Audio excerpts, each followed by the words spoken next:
सुषमा तुला जी काही शॉपिंग करायची ती तू कर. असे ना माझे हस्बंड मला बोलले आणि मला एवढं छान वाटलं ना, कारण माझ्या हस्बंडला आहे ना अशी स्ट्रीट साईडची जी शॉपिंग असते ना ती अजिबात आवडत नाही. ते मला म्हणतात की चांगलं घे, दुकानातून घे, कारण बाहेर खूप दिवसाचं असतं वगैरे असं त्यांना वाटतं.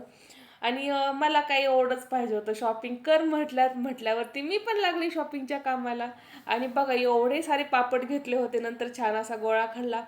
कुठे कुठे ना विंडो शॉपिंग पण केली, कारण मला विंडो शॉपिंग पण करायला खूपच आवडतं. काही नवीन दिसतंय का वगैरे, आणि असं नाही की नवरा म्हटलंय की सुषमा तुला जे काय घ्यायचं ते घे म्हटल्यावरती मी ते घेईलच.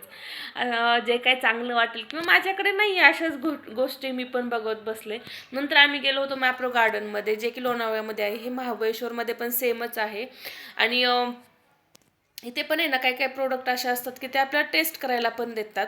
आम्ही फक्त टेस्टच नाही केलं तर काही प्रोडक्ट खरेदी पण केले. नंतर तिथून गेलो होतो आम्ही लेण्याद्रीला. तर लेण्याद्रीला हे बघा की लाकडी वस्तू वगैरे खूपच आहेत, भेटतात तिथे. आणि ही पर्स जी आहे ना मी खूप दिवसापासून बघत होते, घेऊ की नको घेऊ की नको असं चालू होतं, आणि मी ती फायनली घेतली पण. चला आजच्या ब्लॉगमध्ये एवढंच. कशी वाटली माझी शॉपिंग नक्की सांगा. बाय.